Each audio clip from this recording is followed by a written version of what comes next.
आप देख रहे हैं इंडिया न्यूज की खास पेशकश ई मंच आईपीएल आइसोलेशन प्रीमियर लीग। दरअसल हमने इसे आइसोलेशन प्रीमियर लीग इसलिए नाम दिया है क्योंकि इस वक्त कोरोना का काल चल रहा है और हम देख रहे हैं कि कोरोना का संक्रमण पूरे देश में तेजी से बढ़ता जा रहा है।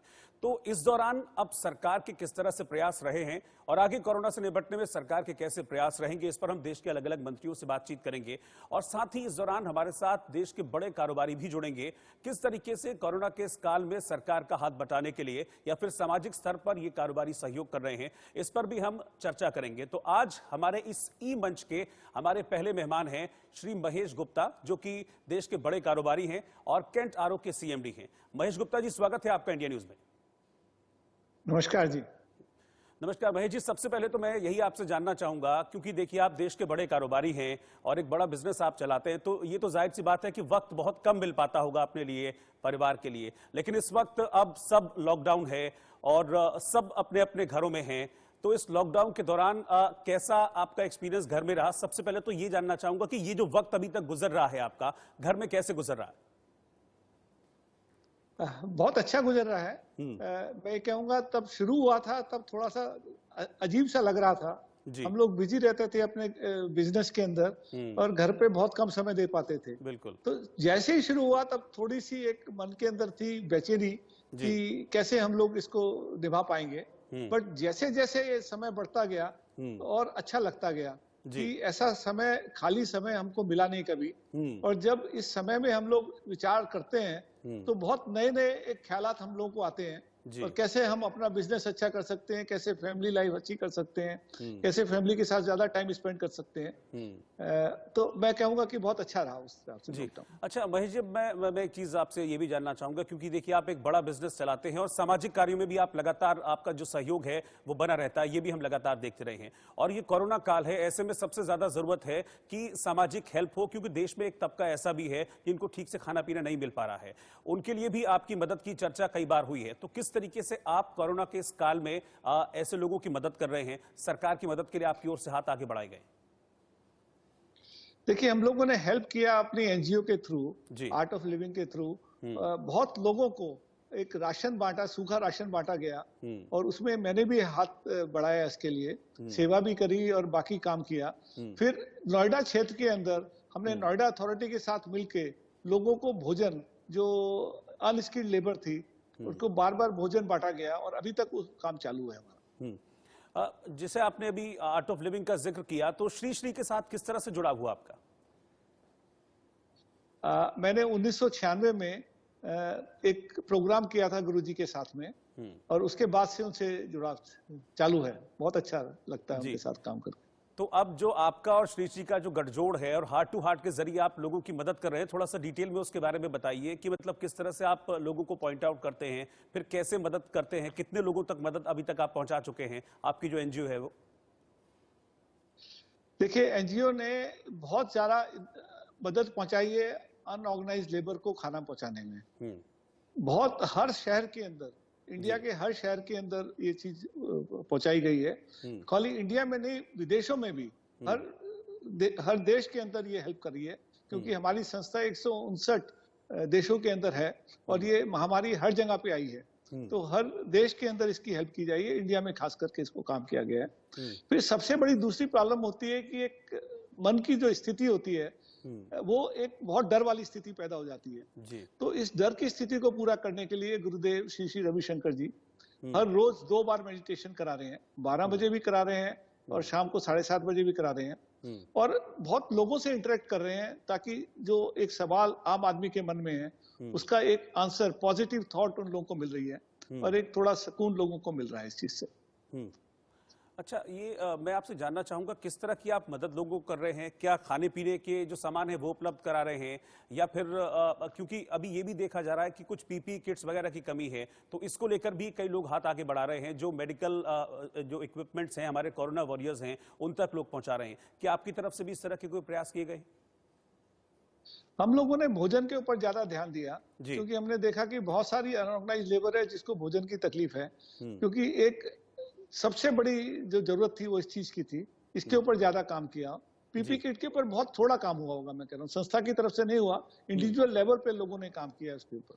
जी, तो कैसे, मतलब आपने कुछ एरिया वाइज इनको डिस्ट्रीब्यूट किया है कि कुछ एरिया को आपने चिन्हित किया है, फिर वहां पर रेगुलर आप खाने की व्यवस्था कराते हैं, फिर वो किस तरह से, क्या 24 घंटे उपलब्ध रहती है या एक टारगेट आप लोग सेट करके चलते हैं कि नहीं हमको रोज इतने लोगों को तो खाना खिलाना ही है, कम से कम भूखे न सोए लोग वहां पर? अब देखिए, जैसे नोएडा के अंदर करीब 2 लाख भोजन हर रोज बढ़ते हैं जी। उसके अंदर से संस्था के साथ में हम जुड़ के करीब 4000 भोजन 4000 लोगों को भोजन प्रोवाइड किया जाता है हर रोज। जी जी। तो ऐसे में क्या क्या और भी लोग मदद के लिए आगे आ रहे हैं, और भी जो कारोबारी जगत है वो भी मदद के लिए आगे आ रहे हैं? क्योंकि देखिए एक नोबल कॉज है और ये वक्त की जरूरत भी है, वक्त की डिमांड भी है कि जिसके पास है कम से कम वो इतना प्रयास करे कि बाकी लोग भूखे ना सोएं। तो इसमें आपको और भी मदद मिल रही है लोगों की?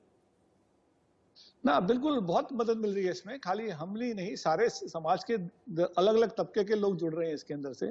जी। मैं एक इंटरनेशनल वेस्ट फेडरेशन से भी जुड़ा हुआ हूँ। जी। ये एक सब लोगों की संस्था है जो व्यापार में लगे हुए हैं। बहुत ज्यादा काम किया है पूरे देश के अंदर इस संस्था ने भी। तो किसी किसी अलग अलग सामाजिक संस्थाओं के साथ जुड़ के ये सारे काम हो रहे हैं और हर कोई आदमी आगे आ रहा है। सिर्फ थोड़ी तकलीफ ये रहती है कि लोगों को डर लगता है कि अगर हम खुद बाहर जाके काम करेंगे तो हमको बीमारी ना फैल हो जाए। तो वो एक थोड़ा डर है, लेकिन जहां तक सहायता का सवाल है, हर कोई आदमी दिल खोल के इसके ऊपर काम कर रहा है। अच्छा महेश जी, चूंकि आप एक बड़ा कारोबार चलाते हैं, तो मैं ये जानना चाहूंगा, ये जो वक्त है, मुश्किल वक्त है, सबके लिए मुश्किल वक्त है, देश के लिए, दुनिया के लिए, एक कारोबारी के लिहाज से अगर मैं आपसे जानना चाहूं तो ये कितना मुश्किल वक्त अभी लॉकडाउन रहा है ये, और अभी भी चूंकि लॉकडाउन आगे बढ़ गया है, तो कितना मुश्किल स्टेज है ये फेज कारोबारी जगत के लिए? कारोबारी जगत के लिए बहुत मुसीबत है इस वक्त। तो वो इसलिए मुसीबत रहेगी कि सबसे पहले तो उसका रेवेन्यू खत्म हो चुका है। उसके पास जो माल बेचने की क्षमता थी वो बिल्कुल खत्म हो गई है जी। मार्केट बंद है। जो माल बिक रहा है आज की तारीख में सिर्फ एसेंशियल कमोडिटीज बिक रही है, आदमी के खाने का जो सामान है, कंज्यूमर ड्यूरेबल्स नहीं बिक रहे बिल्कुल भी, बाकी फैशन की चीजें नहीं बिक रही, टूरिज्म नहीं हो रहा, तो सारा रेवेन्यू खत्म हो गया है। और एक कार्यकर्ता को एक काम चलाने के लिए व्यापार में उसके खर्चे कम नहीं हुए हैं, जो फिक्स खर्चे वो कम नहीं हुए हैं, लोगों की तनख्वाह देनी जरूरी है। दूसरा बात, जो आपको पास लोन है, लोन के ऊपर ब्याज देना जरूरी है। तीसरी बात है, जो आपने किराए पे जगह ली हुई है उस पर किराया देना जरूरी है। ये 3 खर्चे आपके कम नहीं हुए हैं। आपका रॉ मटेरियल नहीं लगेगा, कोई बात नहीं है, आपका प्रॉफिट नहीं होगा, कोई बात नहीं है, बट ये 3 खर्चे तो आपको देने ही पड़ेंगे। और वो थोड़े दिन के लिए तो ठीक रहता है, over a period of time वो एक तकलीफ रहती है। दूसरा, एक आने वाला समय कैसे होने वाला है वो भी बहुत क्लियर पिक्चर नहीं दिखा रहा कि आपका मान लीजिए 1 महीना और चलता है लॉकडाउन, अगर खुल जाएगा तो पटरी लाइन पे पटरी आ जाए, पटरी के ऊपर अपनी गाड़ी आ जाएगी लाइन पे, वो एकदम से दिखता नहीं है उसके अंदर। 2, 4, 5 महीने और लगेंगे उसको लाइन पे आने के लिए जी। तो ये थोड़ी तकलीफ सामने नजर आती है। महेश जी, क्योंकि आपका जो कारोबार है ये भी एक तरह से बहुत जरूरी जो कारोबार है, क्योंकि देखिए खाना और पीना 2 चीजें बहुत जरूरी है इंसान के लिए, कि एक वक्त से खाना मिले और एक जो प्यास है वो बुझती रहे। तो आपकी जो कंपनी है वो आरओ मैन्युफैक्चर करती है, तो ऐसे में क्या लग रहा है आपको कि आने वाले वक्त में किसी तरह की कोई छूट आप एक्सपेक्ट कर रहे हैं सरकार से? इस वक्त में आपकी क्या एक्सपेक्टेशन सरकार से है? देखिए, सरकार से हमारी एक्सपेक्टेशन है, जो सपोर्ट इंडस्ट्री को मिलना चाहिए, 2-3 तरह से सपोर्ट मिलना चाहिए। एक तो जो सैलरीज जा रही हैं, फिक्स सैलरी जा रही है व्यापार में, उसके ऊपर कुछ सपोर्ट मिलना चाहिए। हमने तो ये भी प्रस्ताव रखा था चैम्बर ऑफ एसोसिएशन की तरफ से कि कम से कम प्रोविडेंट फंड की छूट मिले हर एक आदमी को, कि प्रोविडेंट फंड ना भरना पड़े, ESIC ना देने पड़े लोगों को। CSR का पैसा भी अगर हम सैलरी में इस्तेमाल करें तो कोई नुकसान नहीं है, क्योंकि वो भी कॉर्पोरेट सोशल रिस्पॉन्सिबिलिटी निभा रहे हैं जो लोगों को तनख्वाह दे रहे हैं बिना काम के। इस तरह की छोटी छोटी चीजें हमने सरकार से मांगी, जिससे सरकार के ऊपर कोई लोड ना आए और फिर भी एक ऐसा माहौल बन जाए जिसमें थोड़ा सपोर्ट मिल जाए। हम लोग चाहेंगे कि जो इंटरेस्ट इनकम है, जो इंटरेस्ट लगता है, उसमें कुछ एक सपोर्ट मिले, बट उससे ज्यादा जरूरी, सबसे जरूरी चीज ये है, एक डिमांड पैदा हो जी। क्योंकि जब आपका एक खुल जाएगा लॉकडाउन, उस वक्त माल बेचने के लिए अगर कंज्यूमर के हाथ में पैसे नहीं होंगे तो डिमांड नहीं निकलेगी, डिमांड नहीं निकलेगी तो इंडस्ट्री बैठी रहेगी। तो हम लोग चाहते हैं गवर्नमेंट एक एक्सपेंडिचर करे, अपने डिफरेंट सहायता करे, अपने प्रोजेक्ट्स लेके आए और उससे की डिमांड निकले, लोगों के हाथ में पैसा आए, उस पैसे से लोग उसको खर्च कर पाए, तो एक बहुत बड़ी मदद मिलेगी इससे सिलसिले में। अच्छा महेश जी, एक चीज और मैं जानना चाहूंगा, जो लॉकडाउन पार्ट 3 का ऐलान किया है सरकार ने, उसमें कुछ छूट दी गई है, तो क्या उस छूट के दायरे में आप लोग भी आते हैं? उससे कुछ आपको जो बिजनेस है उस पर पॉजिटिव इम्पैक्ट पड़ेगा आगे? नहीं, बिल्कुल पड़ेगा। सिर्फ इम्प्लीमेंटेशन कैसे होता है वो देखने की बात है। जी। तो सारा कंट्रोल है वो एडमिनिस्ट्रेशन के ऊपर आता है। वो पासिस के ऊपर ऑफिस खोलने शुरू देते हैं या एक जनरल ऑनलाइन पे पास इशू कर देंगे लोगों को। ये एक थोड़ी क्लैरिटी स्टेट गवर्नमेंट्स ने देनी है। सेंट्रल गवर्नमेंट ने परमिट किया है, बट उसको कैसे इफेक्टिव किया जाएगा वो स्टेट गवर्नमेंट्स की अभी नोटिफिकेशन की हम वेट कर रहे हैं। बट हाँ, एक राइट डायरेक्शन में ये स्टेप लिए गए हैं, क्योंकि थोड़े बहुत ऑफिस खुलेंगे, सर्विसिंग भी चालू होगी। सर्विस सेक्टर 50% रेवेन्यू देता है और ऑफिस खुलेंगे तो ये 50% रेवेन्यू में हेल्प होगी। इंडस्ट्रियल में रूरल इंडस्ट्री एकदम से चलेगी और जो रेड जोन की इंडस्ट्री है वो धीरे धीरे चलेगी। तो हम समझते हैं बहुत वेलकम स्टेप है ये, बट इसको इम्प्लीमेंटेशन सही स्पीड में हो जाए तो अच्छा रहेगा वो।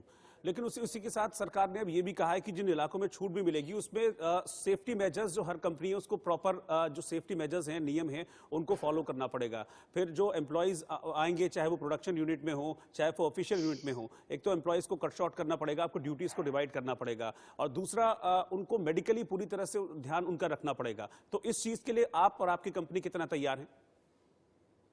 नहीं, हम बिल्कुल तैयार हैं। हम लोगों ने पूरा प्रोविजन किया है। हर एक आदमी को मास्क लगा के आना पड़ेगा, हर एक आदमी को सैनिटाइजर आते वक्त भी इस्तेमाल करने पड़ेगा और रेगुलर भी इसको इस्तेमाल करना पड़ेगा। जैसे ही वॉशरूम में जाएगा उसके बाद उसको सैनिटाइजर इस्तेमाल करना पड़ेगा।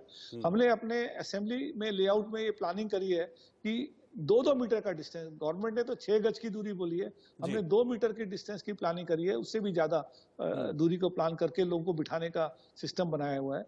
हमने अपने आने के टाइमिंग को स्टैगर कर दिया गया है। हमारी फैक्ट्री के अंदर 400 वर्कर जैसे आता है, पहले 800 आते थे, अभी 400 वर्कर की परमिशन से हमने काम शुरू किया है। उस 400 वर्कर की भी एंट्री हमने 4 बार में उसको कर दिया गया है। पहली शिफ्ट 8 बजे चलाते हैं, फिर थोड़े लोग 8:30 बजे बुलाते हैं, थोड़े लोग 9 बजे बुलाते हैं, बाकी 9:30 बजे बुलाते हैं। और उसके बाद में उनकी छुट्टी उसी हिसाब से पहले जो पहले आए उसको पहले छुट्टी कर देते हैं, ताकि आने जाने के समय में एकदम से रश ना हो लोगों के आने का। वो स्टैगरिंग भी किया है। उससे फायदा ये हो गया कि लंच टाइम भी हमने स्टैगर कर दिया है। कैंटीन में सब लोग इकट्ठे नहीं पहुंचते हैं, स्टैगर्ड पहुंचते हैं। तो एक सोशल डिस्टेंस को बनाने का जो प्रोविजन है वो सारे इम्प्लीमेंट किए हैं।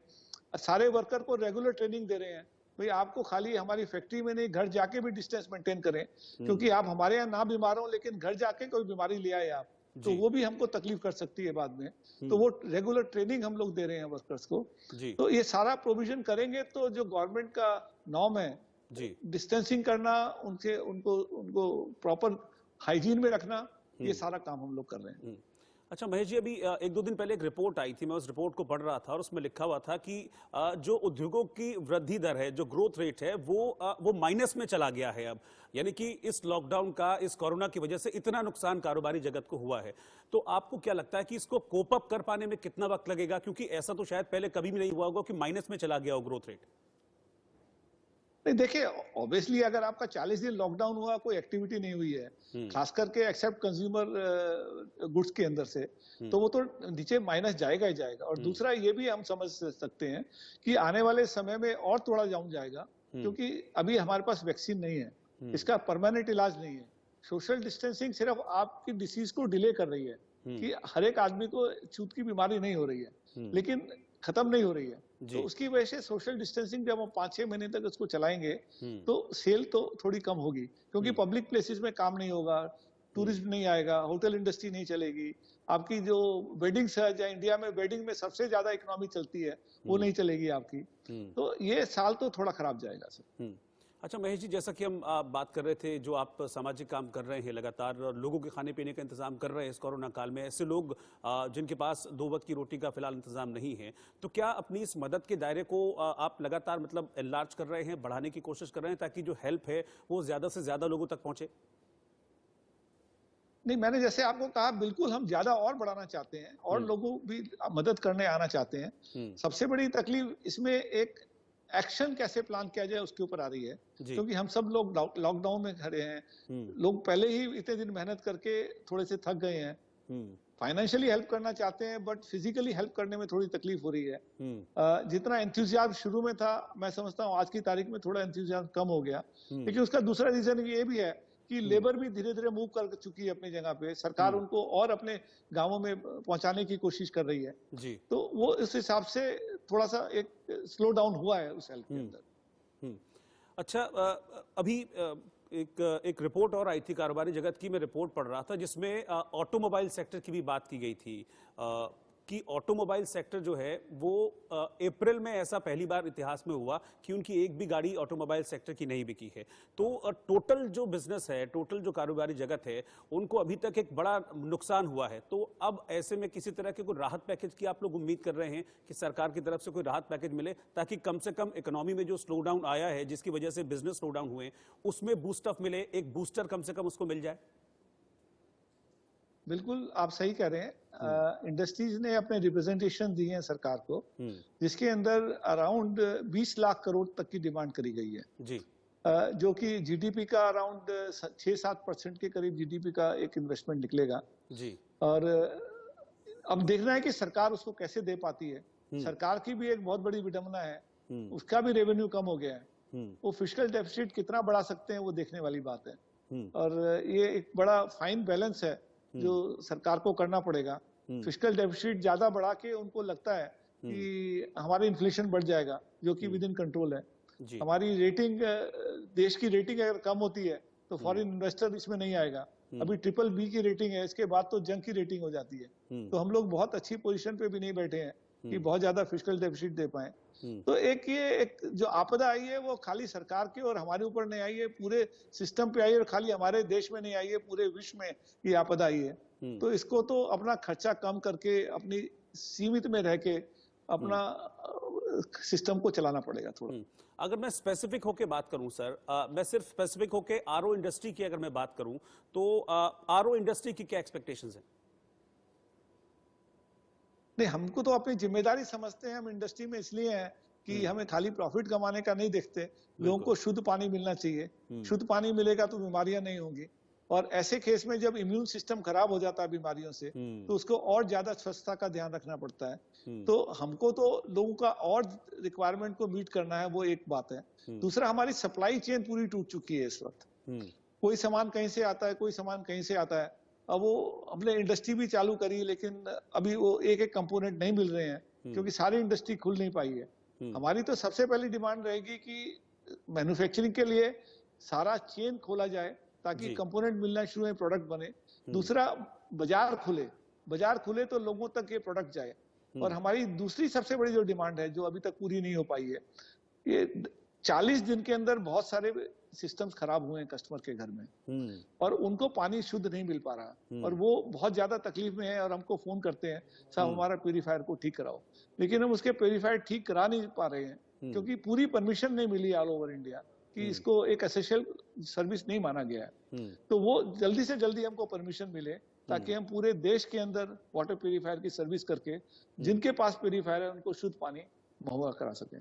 तो इस बात को लेकर कभी आपकी बात हुई सरकार से कि भाई इनको भी एसेंशियल सर्विस में डाला जाना चाहिए? क्योंकि देखिए पानी तो सबके लिए जरूरी है, और आज के वक्त में बिना प्योरीफाई किए पानी पीना मुझे नहीं लगता कि सेहत के लिए अच्छा होगा। खुद आप बता रहे हैं इम्यूनिटी के लिए भी बिल्कुल अच्छा नहीं होगा। क्या इस चीज को लेकर कोई ऐसा कोई प्रस्ताव आपकी तरफ से रखा गया सरकार के सामने?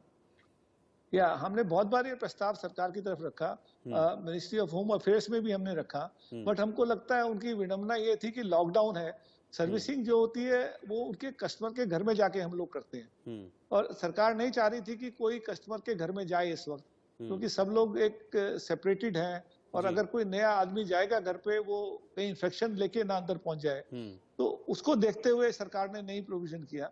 तो उस वक्त हमने ग्राहकों को यही बताया, आपको 100% शुद्ध पानी नहीं मिल रहा तो कोई बात नहीं है, कम से कम पानी को उबाल के आप थोड़ा प्रोटेक्शन तो करके उसको करो। तो एक ये 40 दिन के बाद अब हम लोग रिक्वेस्ट कर रहे हैं, अब हमें अलाउ किया जाए, जैसे ओपन आउट हो रहा है लॉकडाउन तो इसको भी ओपन किया जाए। जी अच्छा सर, मैं एक आध चीज़ थोड़ी सी आपसे नॉर्मल वैसी पर्सनल बात करना चाहूँगा, क्योंकि देखिए हर एक की लाइफ में कुछ एक पैशन होता है। वो पैशन कई बार अपने काम की वजह से शायद वो पीछे छूट जाता है, कोई एक ऐसी हॉबी होती है जो पीछे छूट जाती है। लेकिन अब लॉकडाउन मिला है सबको, तो घर में रहने का मौका मिला है। हमारी बहुत से लोगों से लगातार बातचीत भी इस बारे में होती रही, तो किसी को सिंगिंग का पैशन था, किसी को कुछ था, जिन्होंने अब निखारा है इस लॉकडाउन के पीरियड में। आपका कुछ ऐसा एक्सपीरियंस लॉकडाउन के पीरियड के दौरान जो आप शेयर करना चाहें? नहीं, मैं समझता हूँ कि मेरे ऐसे पैशन जो थे वो मैं दोबारा तो नहीं लाया। I was very vivid card player of bridge. Bridge एक स्पोर्ट्स की तरह से है, जी। मैं उसको बहुत टूर्नामेंट में खेलता था, जी। लेकिन जब से बिजनेस में ज्यादा एक्टिव हुआ 2000 से, तब से मैंने छोड़ दिया उसको खेलना। जी। हालांकि मन करता है उसको दोबारा खेल सके, लेकिन ये भी सोशल गैदरिंग में खेला जा सकता है। कम से कम 4 लोगों की जरूरत पड़ती है। जी। इस लॉकडाउन में वो फैसिलिटी नहीं मिली कि हम लोग 4 लोग इकट्ठा होकर उसको कर सके, तो मैं उसको रिवाइव नहीं कर पाया। लेकिन एक बहुत अच्छी बात हुई लॉकडाउन में, बहुत जी। खाली समय में आदमी को अंदर जाने का मौका मिला। हमारा स्पिरिचुअल चीज एक्टिविटी में काम मिला। दूसरा, इस वक्त बहुत अच्छे अच्छे आइडियाज आए बिजनेस के, जो कि इतने डेली रूटीन में बैठते थे, वो आइडिया कभी आ नहीं सकते थे, मैं समझता हूँ। तो ये लॉकडाउन भी हमको कुछ ना कुछ फायदा लेके आया।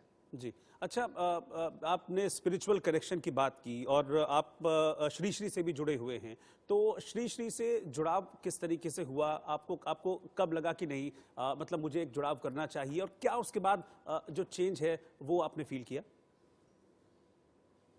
बहुत अच्छा रहा। उनसे जो जुड़ाव हुआ वो अट्रैक्शन था, उसको कोई लॉजिकल कंक्लूजन से नहीं कह सकते हैं। जैसे गुरुदेव कहते हैं, बिल्कुल वैसे ही हुआ। ये सब जो कम्युनिकेशन होता है वो वाइब्रेशन से होता है, वो वर्ड से नहीं होता है। उनसे मुलाकात 96 में पहली बार हुई, तो बहुत अच्छा लगा। और उनकी जो सीखें हैं वो हम लोग जैसे जैसे लाइफ में चले वो सीखते चले गए।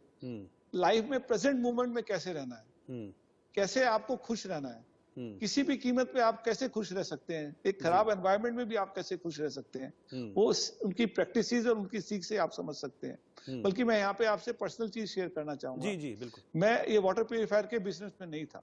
अच्छा। मैंने जब उनसे मिला था, मैं सिर्फ ऑयल टेस्टिंग इक्विपमेंट और ऑयल फ्लोमीटर बनाता था 1996 में। ओके। बट उनसे मिलने के बाद उन्होंने ऐसा हमको कहा कि काम करो तो बड़ा काम करो। तो ये आइडिया फिर अपने आप जर्मिनेट हुआ कि नहीं, चलो यार, लोगों को शुद्ध पानी नहीं मिलता, शुद्ध पानी पे काम करते हैं। जो हमने काम किया वो ओरिजिनल काम किया। मेरे 20 पेटेंट हैं वाटर प्यूरिफिकेशन में। सारी टेक्नोलॉजीज जो इवॉल्व हुई वो उनके इंस्पिरेशन से, या एक मन में जो शांति होती है वो चीज को सोच सोच के सारी चीज हुई। और इतना बड़ा मेरा बिजनेस उनके मिलने के बाद ही शुरू हुआ। इसका सारा क्रेडिट मैं गुरुदेव के सानिध्य को और उनकी टीचिंग को देता हूँ कि इस तरह की चीज से आपकी सोच में चेंज आता है, एक पॉजिटिव थिंकिंग आपको आती है, उससे आपको एक कैपेसिटी मिलती है काम करने के लिए, और थकान कभी आपके सामने आती नहीं है। तो ये बहुत सारे बेनिफिट मेरे को मिले पर्सनल लेवल पे। तो उनके कोलैबोरेशन से जिस तरह से आप लोगों की अभी मदद कर रहे हैं, मैं चाहता हूं कि उसके बारे में आप थोड़ा सा और डिटेल में हमको बताएं। देखिए, हमने ये रियलाइज किया कि जैसे ही ये अपना लॉकडाउन शुरू हुआ, सबसे बड़ी प्रॉब्लम लोगों के पास भोजन की थी। तो भोजन को पूरा करने के लिए हम लोगों ने डिसाइड किया कि उसके अंदर एक पैकेट बनाए जिसमें 10 दिन का भोजन उसके अंदर हो। उसके अंदर उसको गेहूं का आटा दिया गया, उसके अंदर उसको तेल दिया गया, उसके अंदर दाल दी गई, और 1 हफ्ते की सब्जी भी उसके अंदर डाल के उसको दी गई, ताकि उसको अपने घर के बाहर नहीं निकलना पड़े और वो उसको घर में भोजन मिल जाए। और पूरे ट्रक के ट्रक हर शहर के अंदर हम लोगों ने उसके अंदर भेजे। करीब 20-25 करोड़ रुपए का एक जो सहायता है वो पहुंचाई गई वहां से, बेंगलोर से। और उसके साथ साथ आर्ट ऑफ लिविंग की इतनी बड़ी वॉलंटियर फोर्स ने हर शहर के अंदर लोगों को खाना भी पहुंचाया अपने आप बना बना के। ये सारी सेवा की गई है इसमें। लेकिन देखिए अभी महेश जी, क्योंकि ऐसे लोगों की संख्या अभी बहुत ज़्यादा है जिनको ज़रूरत है, ये अच्छी बात है कि आप मदद कर रहे हैं, और आपके जैसे बहुत से लोग हैं जो लगातार ऐसे लोगों का जो दुख है, जो परेशानी है, उसको समझते हुए हेल्प कर रहे हैं। लेकिन अभी हमने देखा कि फिर से लॉकडाउन को 2 हफ्ते के लिए बढ़ा दिया गया, 17 मई तक के लिए लॉकडाउन फिर से बढ़ गया है। यानी कि वो लोग जो कि रोज़ कमाने खाने वाले हैं, उनके लिए दिक्कतें अभी हैं आने वाले वक्त में, क्योंकि कुछ जोन ऐसे हैं जहाँ पर ऑटो रिक्शा वालों को अभी अनुमति नहीं है, साइकिल रिक्शा वाले जो उनको अनुमति नहीं है। तो ऐसे लोगों के सामने अभी भी संकट है। तो आपकी ओर से जो मदद है ये लगातार तब भी जारी रहेगी आगे भी? हाँ, बिल्कुल जारी रहेगी। इसको बंद नहीं किया जाएगा, और कोशिश कर रहे हैं इसको और कैसे बढ़ा सकते हैं ताकि ज्यादा से ज्यादा लोगों तक हम पहुंचे और ज्यादा से ज्यादा लोगों को इसका बेनिफिट करें। जी, बहुत बहुत शुक्रिया महेश गुप्ता जी, आप हमारे साथ जुड़े, और जो आपका एक्सपीरियंस रहा कोरोना के इस काल के दौरान, लॉकडाउन के दौरान, वो आपने हमसे शेयर किया। किस तरीके से आप लोगों की मदद के लिए हाथ आगे बढ़ा रहे हैं, उसको भी हमारे साथ शेयर करने के लिए शुक्रिया, और भगवान आपको शक्ति दे कि आगे भी आप इसी तरीके से लोगों की मदद करते रहें। बहुत बहुत शुक्रिया आपका हमारे साथ जुड़ने के लिए। Thank you sir. Thank you ji. नमस्कार। नमस्कार।